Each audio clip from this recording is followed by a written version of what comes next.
La gente cree que lo sabe todo sobre las Termópilas. ¿Han visto la película? ¿Han comprado la camiseta? Han puesto el grito de ¡Esta es Esparta! Como broma en las cenas familiares. Pero nadie les ha contado lo que pasó de verdad. Nadie les ha hablado de los otros. Porque cuando hablamos de aquella batalla, siempre decimos los 300, como si los demás no hubieran estado allí. Como si sus muertes pesaran menos. Como si sus nombres no merecieran ser recordados. Eso es lo que Hollywood hizo. Convertir una historia de miles en una historia de unos pocos. Y no está mal contar lo de los espartanos. Eran valientes, eran fuertes, merecen su fama. Pero los otros también. Los otros eran agricultores, alfareros, pastores, hombres que nunca habían matado a nadie y que de repente se encontraron frente a un ejército tan grande que no se veía el final. Podrían haberse quedado en casa. Nadie los habría juzgado. Sus ciudades eran pequeñas. Tespias no tenía muralla. Tespia no tenía fama de guerrera. Tespia era un lugar tranquilo donde la gente cultivaba olivos y criaba cabras. Pero cuando llegó la noticia de que Persia venía a devorar Grecia, los hombres de Tespia se miraron unos a otros y dijeron: «Ambamos, a todos los 700 que tenían edad para empuñar una espada». No hubo sorteo, no hubo discusión, no hubo madres rogando que sus hijos se quedaran. Simplemente se levantaron y marcharon. Los espartanos tardaron días en llegar a Termópilas. Iban despacio, celebrando fiestas religiosas por el camino. Los tespios llegaron. Los primeros esperaron bajo el sol, mirando hacia el norte, escuchando los rumores que llegaban con los mercaderes. Decían que los persas llevaban leones con correas de oro. Decían que tenían elefantes de guerra. Decían que sus arqueros eran tan precisos que podían acertar a una mosca a 100 pasos. Los tespios no dijeron nada. Afilaron sus espadas. Esperaron. Cuando los espartanos llegaron, Leónidas miró a aquellos hombres callados y preguntó quiénes eran. «Somos de Tespia», respondieron. Leónidas asintió. No hizo falta decir más. Los primeros días de batalla fueron confusos. Los persas atacaban en oleadas que no terminaban nunca. Caían unos y venían otros. Los griegos apenas tenían tiempo de beber agua entre carga y carga. Los espartanos ocupaban la primera línea. Era su orgullo, era su deber, pero los tespios estaban justo detrás. Cuando un espartano caía herido, un tespio ocupaba su lugar. Cuando una lanza espartana se rompía, un tespio pasaba la suya. Cuando los persas creían que por fin el muro de escudos flaqueaba, se encontraban con rostros nuevos, hombres frescos que no habían entrado aún en combate. Los tespios aprendieron rápido. Aprendieron a clavar la lanza en la garganta del persa, donde el escudo de mimbre no protegía. Aprendieron a empujar con el hombro metido en el escudo todo el peso del cuerpo hacia adelante. Aprendieron a no mirar a los ojos del hombre que mataban. Por la noche, cuando los persas se retiraban a su campamento, los griegos se sentaban alrededor del fuego. Los espartanos contaban batallas pasadas. Hablaban de sus reyes muertos, de sus madres orgullosas, de las leyes que regían su ciudad desde hacía siglos. Los tespios contaban cosas más simples. Uno hablaba de su olivar, de cómo las aceitunas de este año habían salido pequeñas por la falta de lluvia. Otro hablaba de su hija, que había aprendido a tejer y ya hacía mantas para toda la familia. Otro hablaba del perro que dejó encargado a su vecino, un perro viejo que no quería comer si no era de su mano. No hablaban de la muerte, pero todos sabían que estaba cerca. La noche antes del último día, algunos escribieron cartas No tenían papel. No tenían tinta. Escribían en tablillas de cera con an panzón, palabras cortas y torpes. Cuida de los niños. El dinero está debajo de la piedra del pozo. No lloréis mucho. Un soldado tespio llamado Aristodemo grabó solo 3 palabras.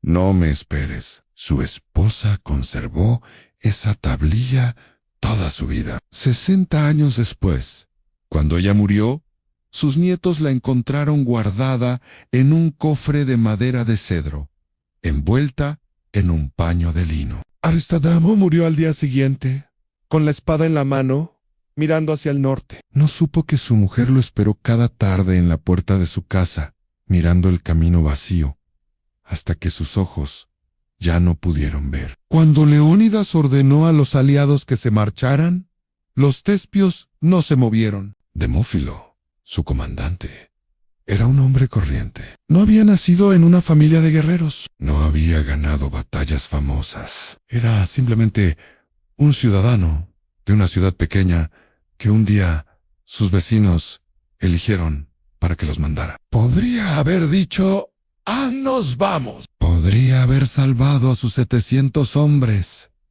Pero dijo: ¡ah, nos quedamos! Hay decisiones que no se explican con palabras. No hay estrategia militar que justifique quedarse a morir cuando puedes retirarte y luchar otro día. No hay lógica que sostenga ese peso. Pero Demófilo no estaba haciendo cálculos, estaba haciendo honor. Señor espartano, dijo, no hemos venido hasta aquí para dejarte solo, Y se quedaron. Los persas tardaron horas en matarlos. Primero fue la lluvia de flechas, luego la carga de los inmortales, luego el combate cuerpo a cuerpo, hombre contra hombre, espada contra espada. Los tespios no tenían armaduras de bronce como los espartanos. Muchos llevaban corazas de cuero endurecido al sol, que las flechas persas atravesaban como si fueran mantequilla. Pero no retrocedieron. Cuando se les rompían las espadas, agarraban los escudos caídos. Cuando perdían los escudos, luchaban con las manos. Cuando ya no podían tenerse en pie, mordían los tobillos de los persas que pasaban. Al caer la noche, los 700 yacían sobre la tierra empapada de sangre. Georgis preguntó, ¿quiénes eran esos hombres que habían luchado como demonios? Tespios lucharon. El rey de reyes francio el seco, dund este tespios pregunto, alza. Y una ciudad pequeña. Georgis no dijo nada. Pero aquella noche, mientras sus escribas contaban los muertos, ordeno que en los informes oficiales se mencionara aquellos hombres, tespios, escribieron, 700 muertos todos, no hubo más palabras, anaco despios, cuando el ejército persa fue derrotado en Platea. Los supervivientes de Tespia regresaron a su ciudad, no era una ciudad, eran escombros, judges, antes de retirarse de Grecia. Había ordenado reyes a Tespias hasta los cimientos, no quedaba una casa en pie, no quedaba un olivo sin quema, no quedaba un animal vivo, solo quedaban los mujeres y los niños. Ellos habían visto las llamas desde los montañas, habían oído los gritos de los ancianos, a los que los persas pasaron a que por no podían oír. Habían esperado escondidas entre las rocas, tapando la boca de sus hijos para que no lloraran. Cuando bajaron a lo que fue su hogar, no encontraron nada, pero no se fueron. Limpiaron los escombros, enterraron a sus muertos, plantaron nuevos olivos. Y cuando otros griegos les preguntaban por qué no emigraban a una ciudad más grande, más segura, respondían, aquí esperaron nuestros hombres, aquí esperamos nosotros, no hay estatuas de los tespios en los museos, no hay películas de Hollywood sobre ellos, no hay frases famosas que sus soldados dijeron antes de morir. Solo hay una línea en los libros de historia. Una línea que la mayoría de la gente solta cuando lee el relato de Herodoto. Murieron 700 tespios, sic palabras, detrás de esas sic palabras hay 700. Historias. Hombres que besaron a sus esposas una macana de agosto y no regresaron. Padres que nunca vieron crecer a sus hijos. Hijos que nunca enamoraron a sus padres. Agricultores que dejaron los campos sin arar. Artesanos que dejaron los talleres sin terminar. Pastores que dejaron los rebaños sin guía. Todos ellos pudieron haber sido. Nadie les habría llamado cobardes. Pero se quedaron. ¿Y el quedarse? Hicieron algo más importante que ganar una batalla. Demostraron que la libertad no es un asunto de espartanos o atenienses. No es un privilegio de ciudades poderosas o ejércitos profesionales. La libertad es una decisión personal. Una decisión que toman los hombres corrientes cuando se enfrentan a lo extraordinario. Los tespios eran hombres corrientes.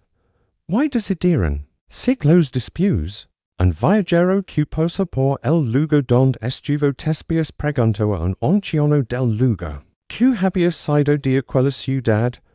El anciano señaló un campo de olivos. Aquí está, dijo. Siempre ha estado aquí. Los olivos crecen torcidos por el viento del mar, sus raíces se aferraban. Es una tierra pedregosa, pobre, difícil. Pero deben aceitunas codoco. Y el aceite de aquellas aceitunas era el mayor de toda Grecia. Cuando los persas llegaron a los Termópilas, traían consigo algo más que espadas y arcos. Traían palabras. Palabras dulces, palabras razonables, palabras que sonaban casi como un favor. Rendid, entreganos de tierra y tu agua. Acepta el gran rey como testigo. Y viveras. Los generales de judges habían perfeccionado esta arte durante décadas. Sabían que muchas ciudades preferían entregar los laves a sus campos. Sabían que los hombres, cuando miran a los ojos de sus hijos, dudan antes de abrazar la muerte. Así que cuando el mensajero persa liga ante Leonidas habló con voz colmada, casi amistosa. El rey judges es magnánimo. No pide vuestra sangre, solo pide vuestra lealtad. Entregad las armas y pedréis iros a vuestras cosas. Leonidas lo mira en silencio durante unos segundos. Luego dijo, ven a buscarlas. El mensajero no entendía. Nadie dice que no al gran rey. Nadie se rea en la cara de quien levaba la palabra del hombre más poderoso de la tierra. Pero Leonidas no estaba bromeando.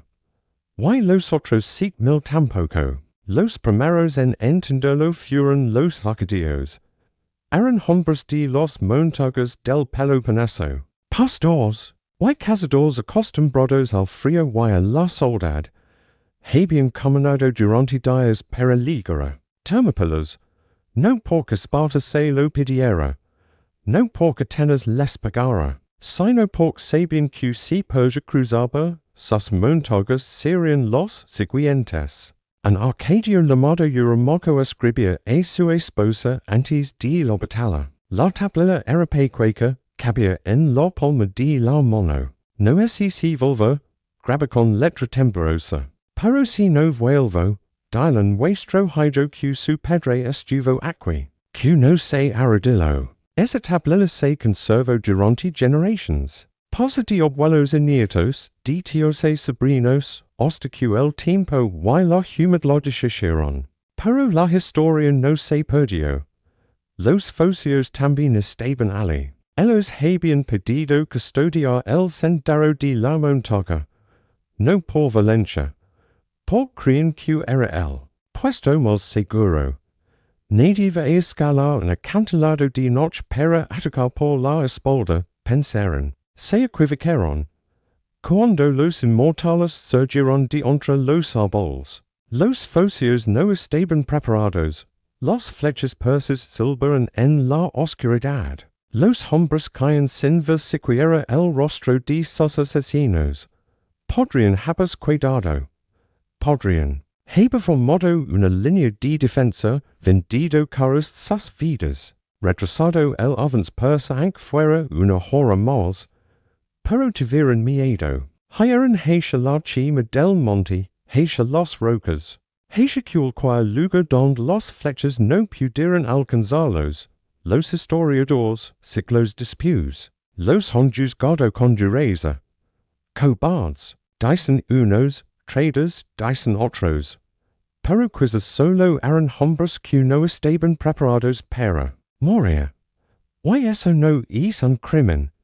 Lo que hicieron después, sin embargo, cambia la historia. Cuando los focios llegaron a sus cosas, después de la batalla, esperaban en contravenganza. Esperaban que sus vecinos les dieran la espalda. Esperaban vivir el resto de sus vidas segalados por haber huido. Pero sus vecinos no dijeron nada. Porque sus vecinos también estaban muertos, o heridos, o habían huido de otras batallas. Why todos entendían que el miedo no elige a sus víctimas. Un focio llamado Cleombroto regresó a su aldea cayendo, con una flecha todavía clavada en el muslo.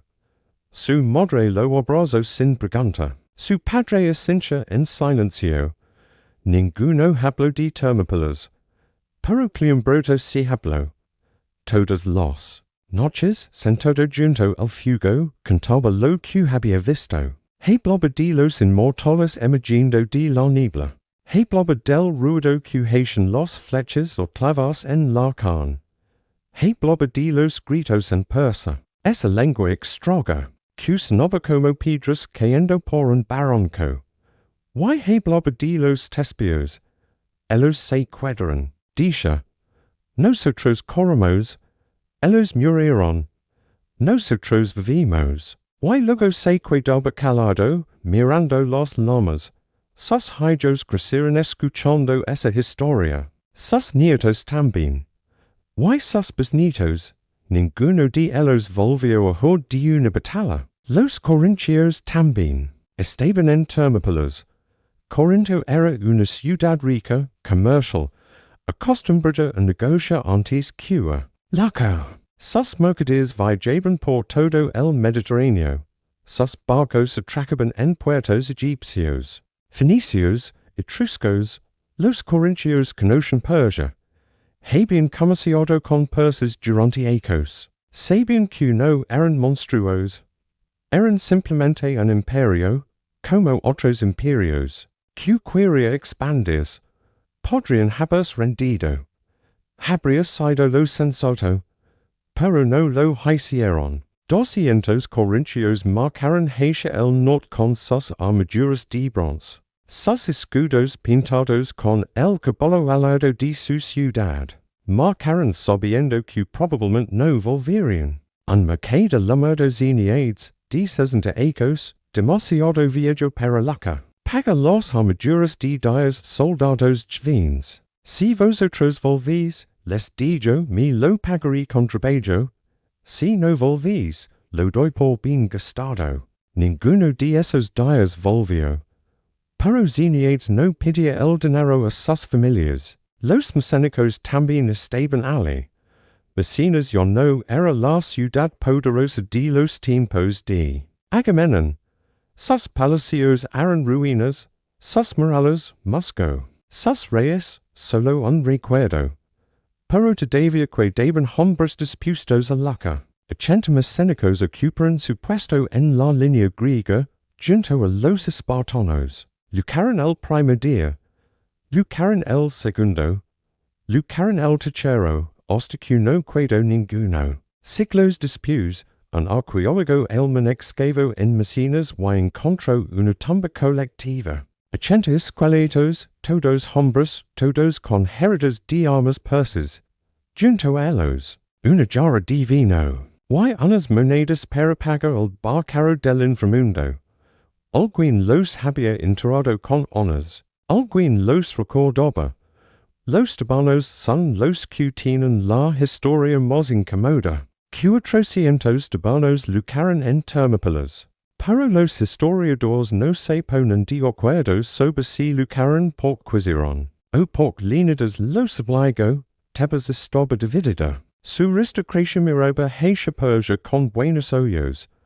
Un imperio que garantizaba el orden, que protegía la propiedad, que no hacía preguntas sobre cómo se gobernaban las ciudades, pero que complicaba la vida con democracias y asambleas, pensaban. Pero había tabernos que pensaban distinto. Cuando línidas ordenó a los aliados retirarse, los tabernos se quedaron, o los obligaron a quedarse, siguen cuentan otros. Los 400 tabernos murieron aquel día. Why? Su ciudad, Tebas, terminó aliándose con Persia. Los persas entraron sin lucha. Los murales no se mancharon de sangre. Los campos no ardieron. Las familias no lloraron a sus muertos. Tebas sobrevivió. Why durante siglos? Los historiadores la han juzgado. Pero nadie habla de los 400 que murieron en Termópilas. Nadie pregunta sus nombres. Nadie sabe si lucharon por quisieron o por los obligaron. Quizá ni ellos mismos lo sabían. Un hombre que va a morir no tiene tiempo de examinar su conciencia. Solo tiene tiempo de clavar la espada, levantar el escudo, aguantar un minuto más. Lo que sintieron, lo que pensaron, lo que esperaban encontrar al otro lado de la muerte. Eso se lo levaron con ellos. Cuando la batalla terminó, judges ordenó enterrar a sus muertos. Pero no ordenó enterrar a los griegos. Los cadáveres quedaron allí, bajo el sol, pudriéndose entre las rocas. Los perros y los buitres se dieron un festín durante semanas. Los espartanos tardaron 40 días en regresar a Termópilas. Caminaron entre los huesos, entre las armaduras rotas, entre los escudos partidos. Buscaron a sus 300 muertos. Los reconocieron por los copas rojos, por las armaduras de bronce, por los pins de marfil que llevaban en el pelo. Pero también recogieron a los otros. Los tespios no tenían copas rojos. Los arcadios no tenían armaduras de bronce. Los mecánicos no tenían pins de marfil. Pero los espartanos los enterraron igual. Un solo montículo. Una sola tumba. Una sola inscripción. Aquí hacemos, todos juntos, los valientes y los que tuvieron miedo. Los que eligieron morir y los que no tuvieron elección. Los famosos y los olvidados. Aquí hacemos. Siglos después, un poeta griego escribió unos versos sobre aquellos hombres. No mencionó a Leonidas. No mencionó a Esparta. Escribió. Brilla una luz eterna sobre los Termópilas. No la luz de la fama. No la luz de la victoria. Sino la luz de los hombres que dijeron no. Los persas dijeron, Aridilid. Why 7,000 hombres? Respondieron, no. No fueron 300, fueron 7,000. Why esa es la verdad? El día que los griegos decidieron plantar, nadie creyó que pudieran ganar. Ni siquiera ellos. Atenas era una ciudad sin murallas. Sus habitantes habían huido a la isla de Salamina, aposados en cosas prestadas, durmiendo en el suelo, cocinando en fogotas improvisadas en los cales. Los ancianos miraban al mar y recordaban cómo era su ciudad. Antes de que los velas persas aparecieran en el horizonte, Esparta era una ciudad de guerreros. Pero sus mayores hombres yacen muertos en un paso de montaña. Los 300 habían caído. Los hijos que dejaron eran on demasiado jóvenes para empujar una espada. Las demás ciudades miraban a su alrededor y veían humo. El humo de Eretria, quemado hasta los cimientos.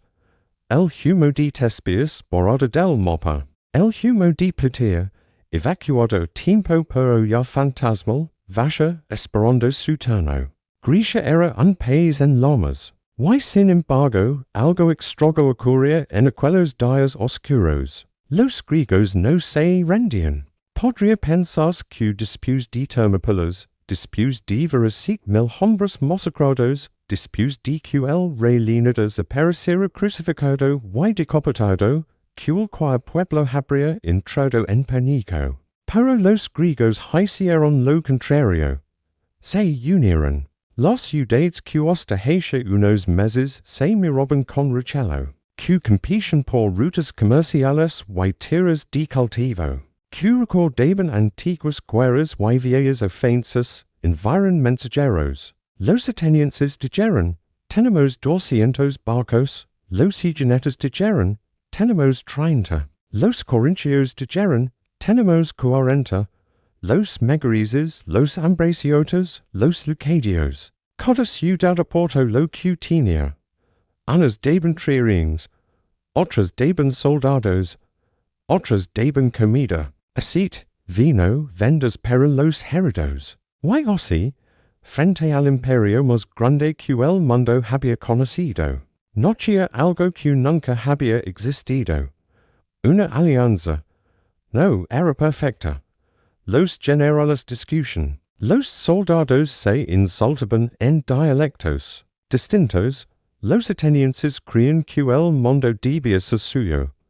Los espartanos estaban seguros de que solo ellos sabían mandar. Pero cuando el sol se ponía y los fogotes se incendian, todos miraban hacia el este. Hacia don Persia aguardaba.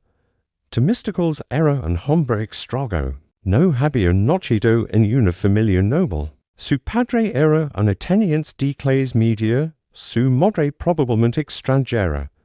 En una ciudad, obsesionada con la pureza de la sangre, eso era una monca difícil de brar. Pero Temístocles tenía algo que los aristócratas no tenían. Sabía mirar hacia delante. Ecos antes de que Persia siquiera pensara en invadir Grecia, él ya hablaba de barcos. Dice que Atenas necesitaba una flota. No ejércitos de ciudadanos con armaduras pesadas. Dice que el futuro estaba en el mar. L'homarón loco, l'homarón ambicioso. Dijeron que solo quería fama y poder. Pero cuando un filón de plata apareció en los minas de Lorien, y todos querían repartir el dinero entre los ciudadanos, Temístocles se puso en pie en la asamblea y dijo, no. Compramos madera, construyamos triremes, Atenas construyó 200. Y esos 200 barcos eran ahora la única esperanza de Grecia. El problema era que los espartanos no querían lucha en el mar. Ellos eran soldados de tierra, hombres de infantería. Sus madres les decían nacer, vuelve con el escudo o sobre. No les decían nada sobre remar. El almirante espartano, Eurybiades, tenía mando nominal de la flota aliada, pero no entendía de maniobras navales. No entendía de corrientes, de vientos, de ángulos de embestida. Temístocles sí. Y eso ponía nervioso a Eurybiades. Los días pasaban y la flota persa se acercaba. Los fijes atenienses incendian hogueras en los cumbres para avisar de su posición. Ya habían pasado los Termópilas. Ya habían rodeado la Eubea. Ya estaban frente al Ática. Why? Entonces ocurrió algo inesperado. La flota persa entró en el estrecho de Salamina. Era una trampa, aunque los no lo sabían. Temístocles había estudiado aquellas aguas durante años. Sabía que el estrecho era angosto, traicionero, mortal para barcos grandes y pesados. Sabía que los persas confiaban en su número, en su experiencia, en su fama invencible. Y confiaban también en la caballería griega. Por Georges estaba seguro de que los griegos huían. Había enviado un mensajero diciendo que su flota bloqueaba ya ambas salidas del estrecho. Nadie podía escapar. Era un mensaje para sembrar el pánico. Pero Temístocles vio en ese mensaje una oportunidad. La noche antes de la batalla, an hombro llamado asesino a bordo una pequeña barca y remo en silencio hacia los líneas persas. Asesino era el tutor de los hijos de Temístocles, no era griego, era persa de nacimiento. Un esclavo doméstico que había vivido ecos cenatenas. Los generales persas lo recibieron con curiosidad. Traigo un mensaje de Temístocles, dijo, los griegos están divididos. Esta misma noche intentaron, atacar ahora y los destruirás a todos. Los persas mordieron el anzuelo. Al amanecer, sus barcos bloquearon ambassadores del estrecho. Pero en lugar de encontrar una flota huyendo, encontraron a los griegos formados en línea de batalla. No había salida, no había huida, solo había acero y bronce y madera chocando contra madera. La batalla de Salamina fue un infierno. Los barcos persas eran más grandes, más fuertes, más numerosos. Pero en el espacio reducido del estrecho, su tamaño se convirtió en una desventaja. No podían maniobrar. Chocaban entre sí, sus remos se enredaban. Sus tripulaciones, formadas por soldados de decenas de naciones diferentes, no se entendían. Los barcos griegos eran pequeños, rápidos, mortales. Embistieron una y otra vez. Un trimeteniens llamado Amenias fue el primero en hundir un barco enemigo. Su espolón de bronce abría el casco de una nave fenicia como quien aba una sandia. El agua entró a borbotones. Los marinos persas saltaban al mar y se ahogaban pesados por sus armaduras. Desde la orilla, sentado en un trono de oro bajo una sombrilla púrpura, Judges observaba. Vio a sus barcos, vio ahogar a sus mayores marinos. Vio a los griegos luchar como si cada uno de ellos fuera un ejército entero. Y entonces comprendió. No era una batalla, era una masacre. Las cifras no se saben con exactitud. Los historiadores antiguos dicen que los persas perdieron 200 barcos. Los modernos creen que fueron menos. Pero todos coinciden en una cosa, la flota persa fue destruida. Los supervivientes huyeron hacia el norte, perseguidos por los triremes griegos hasta que la noche puso fin a la cacería. Judges regresó a su tienda real y no habló con nadie durante horas. Sus generales esperaban fuera, en silencio, escuchando el viento agitar la lona de la tienda. Cuando por fin salió, su rostro era una máscara. Regresamos a ella, dijo. Cuando la batalla terminó, el silencio fue lo más difícil de soportar. Durante 3 días, el paso de los Termópilas había sido un infierno de metal contra metal, gritos de hombres, órdenes de oficiales, rezos en medio docena de lenguas, luego, de repente, nada. Solo el viento moviendo las copas de los muertos. Solo el mar golpeando las rocas abajo, indiferente, eterno. Los persas recogieron a sus caídos durante días. Los oficiales de judges levaban registros minuciosos. Cada soldado tenía un nombre, una familia, un pueblo que esperaba noticias. Los escribas anotaban números en tablillas de barro. Fresco, 20,000. Dijeron unos, 7,000. Calculan los historiadores de hoy.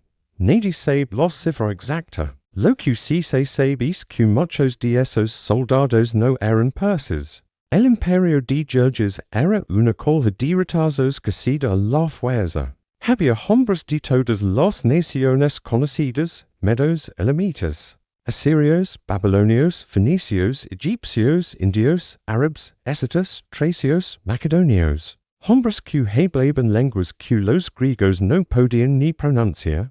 Hombres que adoraban dioses con nombres impronunciables. Pero no se fue solo. DJ su mayor general, Mardonio, con el ejército de tierra. 300,000 hombres, quizá más. Suficientes para aplastar Grecia a la consiguiente. Oh, eso creía. el invino del 180 al 179 antes de Cristo fue el más largo que recordaban los griegos. Los persas acamparon en Tesalia, donde la hierba era alta y los caballos podían pastar. Pasaron los meses fríos entrenando, esperando, preparando el golpe final. Los griegos también esperaban, pero no estaban quietos.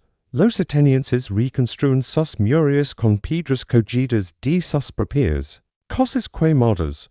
Los espartanos entrenaban sin descanso en los barrancos del Targeto. Los tespios que habían sobrevivido, mujeres, niños, ancianos plantaban huevos olivos sobre los cenizas de los viejos. Nadie dice la palabra, pero todos lo pensaban. Venganza. En la primavera del 179, Mardonio intentó negociar.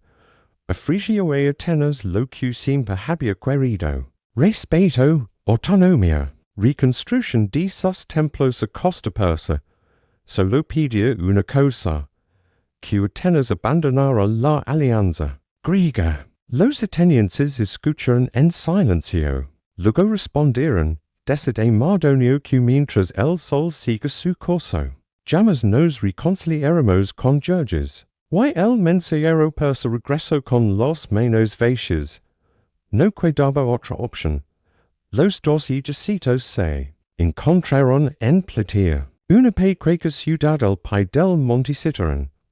40,000 griegos, 100,000 persas, quizá más. Los persas llevaban arcos compuestos, espadas cortas, caballería pesada. Los griegos llevaban lanzas largas, escudos de bronce, armaduras que pesaban 30 kilos bajo el sol de agosto. Durante días, ninguno se movió.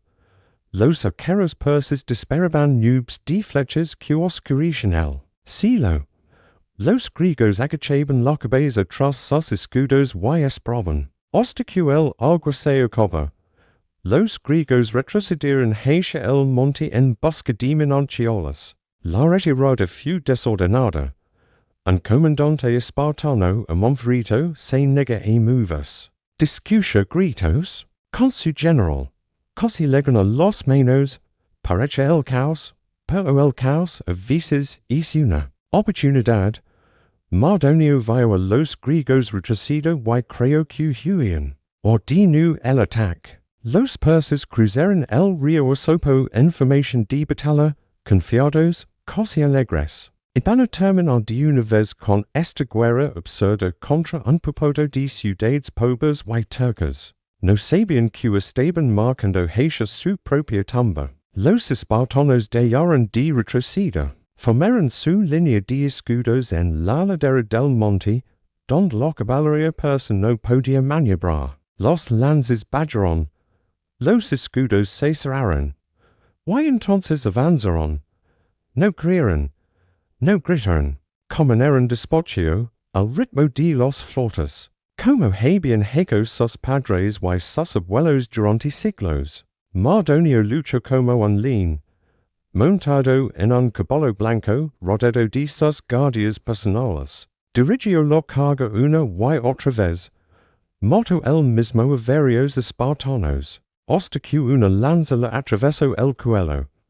Cuando su cuerpo caía al suelo, el ejército persa se desmoronó. Los soldados de infantería huyeron. La caballería los aplastó al galopar sobre ellos. Los oficiales persas, fieles a su juramento, lucharon hasta morir alrededor del cadáver de su general. Al caer la noche, el campamento persa era un cementerio. 40,000 griegos habían derrotado a 100,000 persas.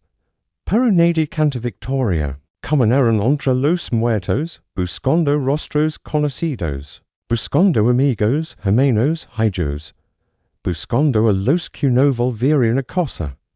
Y entonces los espartanos hicieron algo que nadie esperaba. Fueron a buscar el cuerpo de Mardonio. Lo lavaron, lo perfumaron, lo vistieron con túnicas de lino blanco, y lo entregaron a los enviados persas para que recibiera sepultura con todos los honores. Era un soldado valiente, dijeron. Los soldados valientes merecen descansa. Los persas tomaron el cuerpo de su general y cruzaron el Hellesponto de regreso a Asia. Grecia staba libre. Pero la libertad tiene un precio. Y es precio se contaba en vidas. 7,000 en Termópilas. 200 barcos hundidos en Salamina. Miles de soldados muertos en Platía. Hombres que nunca volvieron a abrazar a sus esposas.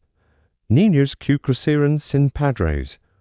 Ancianos que murieron esperando noticias que nunca llegaron. Pero los griegos no construyeron monumentos a sus generales. Construyeron monumentos a los caídos, en Delfos, en Olimpia, en Atenas, en Esparta. Y en cada piedra grabaron los mismos palabras por la libertad. Ningún nombre, ninguna ciudad, ninguna gesta individual, solo eso, libertad, siglos después cuando Roma conquistó Grecia. Los soldados romanos vieron aquellos monumentos y preguntaron qué significaban. Un anciano griego les explica. Acquiescen los que murieron para que nadie les diera de rodillas. Los romanos asintieron. Ellos también sabían lo que era loca, pero nunca entendieron del todo aquella locura griega de morir por algo que no se podía tocar. Un vinto, un suego, una palabra. Hombres que habían sido arrancados de sus aldeas, embarcados en naves, obligados a marcar miles de kilómetros para conquistar un país del que apenas habían oído hablar. Ali, en los Termópilas, muchos de ellos encontraron la muerte. Y nadie recordó sus nombres. Un soldado egipcio llamado Senusret había cruzado el mar desde el Nilo para luchar por Persia. No era su guerra. Él no odiaba a los griegos. Nunca había visto un olivo ni probado el vino agrio que bebían aquellos hombres de escudos redondos. Pero su rey había sido conquistado por el rey de reyes. Y cuando el rey de reyes llama, los hombres obedecen. Senusret murió el segundo día de batalla, alcanzado por una lanza griega en el pecho. Que de rodillas primero, luego hacia delante, lo que era contra la arena caliente. Ninguno de sus compañeros pudo recuperar su cuerpo. 3,500 kilómetros alza, en una aldea junto al Nilo. Su esposa durante meses la legata de un mensajero que nunca vino. Nunca supo dónde murió su marido. Nunca supo que yacha en tierra extranjera. Junto a hombres que hablaban lenguas que él no entendía. Un soldado escita llamado Spargapises había crecido en los estepes, a caballo, cazando ciervos con arco corto. No sabía remar, no sabía marcar con armadura pesada. No entendía, porque los griegos se metaban por unas rocas peladas. Pero cuando su jefe recibió oro persa, él recibió órdenes. Así que cabalgó hacia el oeste durante meses, viendo cambiar el paisaje, primero hierba alta, luego bosques de pinos, luego montañas grises y un mar azul que nunca terminaba. En los Termópilas lo destinaron a la infantería. Sus superiores dijeron que la caballería no podía maniobrar en el desfiladero. Él no discute. Los soldados no discuten. Carga contra el muro de escudos espartano con una espada corta, que apenas alcanzaba el borde del bronce. Una lanza le atravesó la garganta, que hacia atrás, mirando el cielo griego, tan parecido al cielo de su tierra. No supo que 2,000 ecos después unos arqueólogos encontrarían su espada oxidada entre las rocas. La pondrían en un museo bajo una vitrina con una etiqueta que dice armamento persa. Siglo VA, sí, nadie escribiría su nombre. Nadie sabría que aquella espada pertenecía a un hombre que amaba la hierba alta y el galope del caballo. Un soldado babilonio llamado Nabuzaribni había sido arquitecto antes de la guerra. Desaguaba templos, calculaba ángulos, Sobia litiblilas de arcilla y meda distantes con una cuerda anudada. Cuando los persas conquistaron Babilonia, lo reclutaron como ingeniero militar. Construyó puentes para que los ejércitos cruzaran los ríos. Deseo torres de asedio para derribar murallas. Incebo a los soldados a cavar túneles bajo los fortalezas enemigas. Nunca pensé que acabaría empujando una espada. Pero en los Termópilas no había muros que derribar ni puentes que construir. Solo un paso estrecho y hombres de bronce que no retrocedían. No ni murió el primer día. Confundido, preguntándos que hacia allí. Su cuerpo quedó aplastado bajo los sandalias de los que cargaban. Detrás, 10,000 ecos después, en otro tiempo, en otro mundo. Un historiador leería su nombre en una tablilla cuneiforme conservada en el Museo Británico. No ni arquitecto, destinado a la época griega. Luego, desaparecido. No dice muerto. Desaparecido. Como si la guerra se hubiera tragado a aquel hombre sin de rastro. Como si nunca hubiera existido. Los persas que sobrevivieron a los Termópilas no hablaban de lo que vieron. Los soldados que entraron en el desfiladero después de la batalla encontraron algo que los acompañaría toda la vida. No eran los cadáveres. Estaban acostumbrados a los cadáveres. Era el silencio. Y los ojos abiertos de los muertos griegos. Aquellos hombres no habían muerto con el rostro desencallado por el miedo o la sorpresa. Muchos tenían los ojos fijos en el horizonte, hacia el sur, hacia sus cosas. Parecían estar mirando algo que los soldados persas no podían ver. Un oficial medio llamado Artabano escribía a su esposa esa noche. Hoy vi a hombres libres morir. No sé cómo explicarlo. No luchaban como nosotros. Nosotros luchamos porque tenemos miedo del latigo de nuestros oficiales. Ellos luchaban como si la muerte fuera un premio. Cuando caen, sonríen. Artabano sobrevivió a la guerra. Regresó a su aldea en Media. Colga su espada en la pared y no volvió a hablar de Grecia. Pero todas las noches, antes de dormir, recordaba aquellos ojos abiertos mirando hacia el sur. Y sentía envidia. Judges ordenó enterrar a sus muertos en fosas comunes. No había tiempo para tumbas individuales. El ejército debía seguir avanzando. Grecia no se iba. Conquista sola. Los soldados cavaron grandes hoyos en la llanura junto al paso. Echaron los cuerpos dentro, unos encima de otros, sin distinción de rango ni nacionalidad. Un escriba persa anota en su diario, los enterramos como similares. Quizá de esta tierra crezcan hombres mayores. Judges nunca lea esa frase.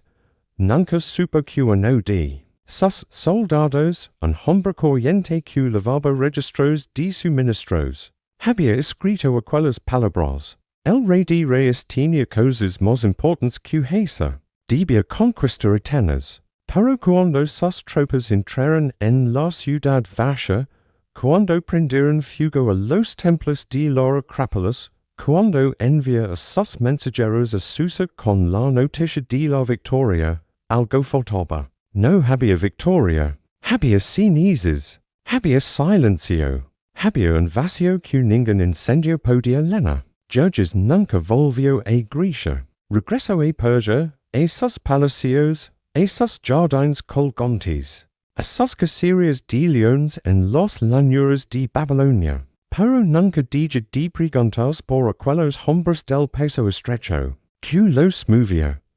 ¿Qué los sostenía? ¿Por qué, cuando todo estaba perdido, no se rindieron? Nunca encontró respuesta. Los historiadores griegos escribieron la historia de la guerra. Naturalmente, escribieron desde su lado. Heródoto, el padre de la historia, viajó por Egipto, Fenicia, Babilonia. Habló con sacerdotes, mercaderes, soldados jubilados, pregunto anota comparo versiones.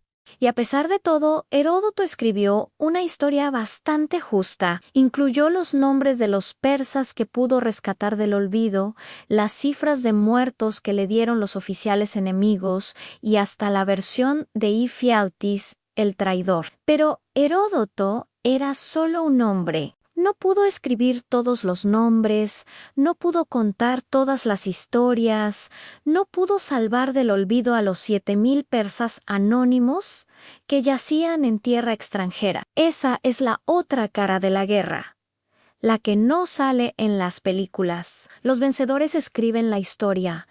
Los vencidos desaparecen y los muertos, todos los muertos, esperan en silencio a que alguien, algún día, pronuncie sus nombres. 2500 años después, un arqueólogo griego encontró un pequeño sello de arcilla cerca de las Termópilas. Tenía grabados unos signos que no pudo leer. Un especialista en escrituras antiguas tardó semanas en descifrarlo. Is cuneiform dijo, propiedad de Nabuserivni, constructor de templos. El arqueólogo pensó en aquel hombre, el arquitecto babilonio que cruzó medio mundo para morir en un desfiladero griego, en su esposa esperando junto al Éufrates, en los templos que nunca construiría. Aquel pequeño trozo de arcilla era lo único que quedaba de él. Hoy está en una vitrina del Museo de Delfos, junto a una placa que dice «En ofrendas de la batalla de las Termópilas». No distingue entre griegos y persas. No dice vencedores ni vencidos.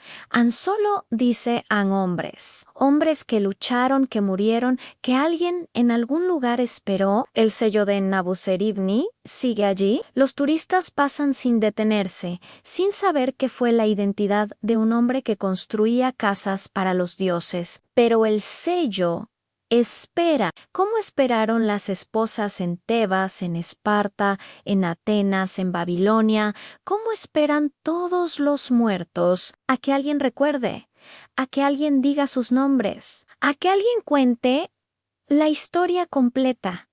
No la de los héroes, la de los hombres, la de los 7,000 de un lado y los 7,000 del otro. Todos iguales bajo la tierra, todos polvo, han todos olvidado.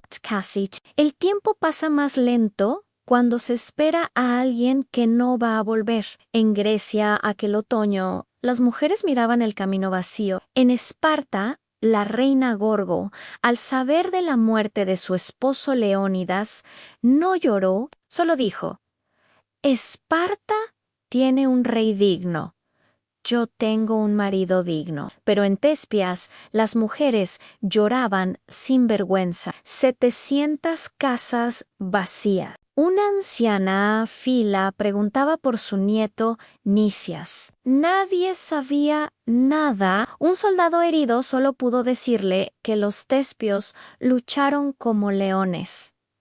¿Y Fila?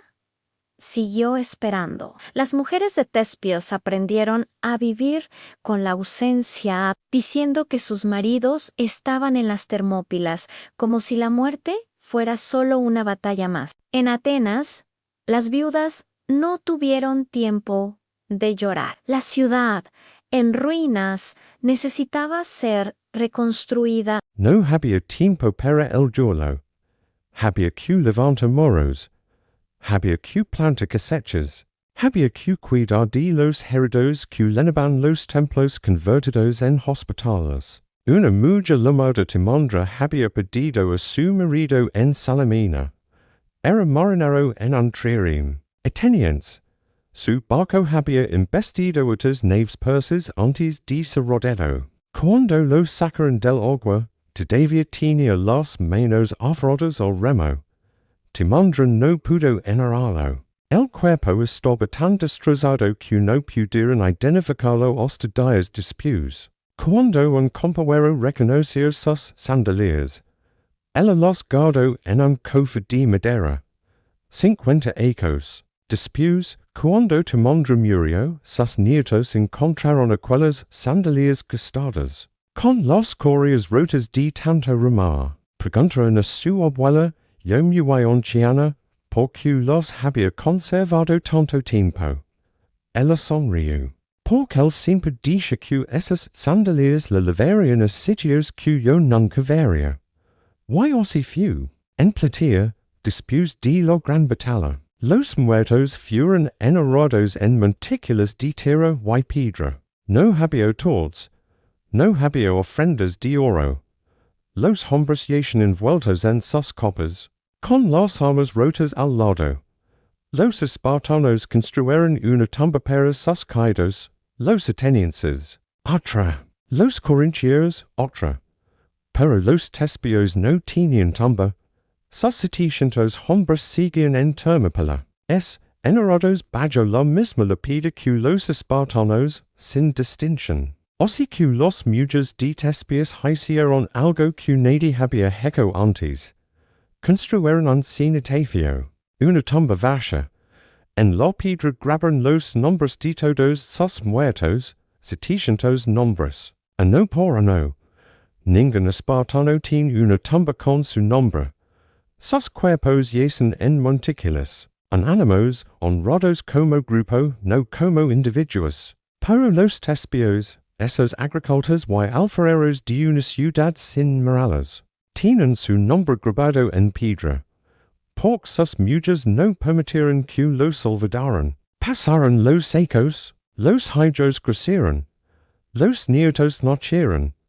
Los bisnietos aprendieron la historia de los de sus abuelos en Atenas. Los huérfanos de la guerra recibían educación pagada por el Estado hasta que cumplían 18. Ecos, era la ley que Temístocles había propuesto y que la asamblea aprobó por unanimidad. Ningún niño ateniense se quedó sin escuela por haber perdido a su padre en la guerra. En Esparta, los hijos de los 300 recibieron honores especiales toda su vida. Ocupaban los primeros asientos en las asambleas. Nadie podía insultarlos sin castigo. Pero en Tespias no había dinero para escuelas ni honores especiales. Los niños tespios crecieron como pudieron, ayudando en el campo, aprendiendo el oficio de sus padres de labios de sus madres. Y sin embargo, algo los diferenciaba. Cuando alguien les preguntaba de dónde eran, ellos no dicen, soy de Tespias. Dicen, mi padre murió en los Termópilas. Como si aquello fuera más importante que cualquier ciudad. Como si la muerte de sus padres fuera la única patria que necesitaban. Un niño llamado Estraton tenía 7 ecos cuando su padre marcó al norte. Recordaba vagamente su rostro, sus manos ásperas, su risa. Recordaba que le había prometido enseguida la pesca cuando volviera la primavera. Su padre no volvió. Estraton aprendió a pescar solo, con una cord de bambú y un seidel trenzado por su madre. 50 ecos después, anciano, Estraton seguía pescando en el mismo río. Un día, un viajero le preguntó por qué pasaba tantas horas sentado a la orilla, bajo el sol, esperando a que los peces picaran. Estraton seguro el agua. Mi padre me prometió que me enseñaría, dijo. No pudo. Pero yo aprendí igual. El viajero no entendía. Estraton sonrió. Las promesas no mueren, dijo. Solo cambian de manos. Y siguió pescando. En el año 480 antes de Cristo, Judges preguntó a un prisionero griego quiénes eran esos hombres que no huían. El prisionero respondió, son espartanos. ¿Y qué hacen? Preguntó Judges. Luchan. ¿Y cuando no puden lucrar, mueren?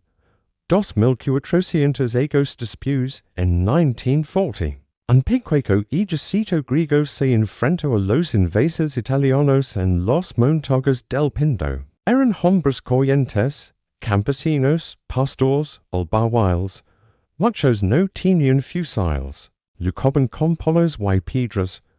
Cuando un periodista preguntó a un soldado por qué no se rendían, el hombre seguro las montañas. Allí están ellos, dijo. Nosotros no podemos irnos. no explica, queens aran ellos, pero el periodista entendía. Ellos aran los sit mil, los que esperaban en El Paso, los que no habían vuelto, los que siguen allí 2 milenios después, onsawando a sus nietos que la libertad no se negocia. Los Termópilas no son un lugar, son una idea. Un hombre puede vivir toda su vida sin visitar aquel desfiladero. Puede no saber dónde está, no recordar cómo se llama, confundir a Leonidas con cualquier otro rey antiguo. Pero cuando llega el momento, cuando el mundo se vuelve oscuro y el miedo aprieta el pecho, es hombre se bloquean hacer. Por clave dentro a los 7,000. Sus madres se los contaron de niños, sus abuelos se los enseñaron con el ejemplo. Sus maestros grabaron la historia en sus memorias como quien graba nombres en una piedra. Y cuando el invasa llama a la puerta, cuando el poderoso exige sumisión, cuando la rendición parece lo sensato, lo fácil, lo inevitable, ellos responden, then a buscarlas. 2 palabras, 7,000 voces, una eternidad, en una aldea de Tespias, al pie del monte Helicon, hay una pequeña iglesia bizantina. Es antigua, de piedra, con frescos descoloridos en las paredes. Los turistas no la visitan, no aparecen los guías, pero dentro en un rincón hay una placa de mármol. No es antigua. La pusieron allí en 1950, después de otra guerra, cuando otra generación de griegos habían muerto defendiendo su tierra. La placa dice, a los 7,000 de los Termópilas, a los que cayeron y a los que esperaron, a los recordados y a los olvidados, a todos ellos, gracias, no hay nombres, no hay fechas, no hay ciudades ni ejércitos ni reyes, solo eso, gracias. Alguien enciende una lamparilla de aceite coda marcana. La llama nunca se apaga. Porque ellos no se apagaron. 7,000 hombres en un paso de montaña. 7,000 luces en la oscuridad. V. Extranjero. Dile Grecia que acquiescemos, no 300, 7,000. Why on esperamos?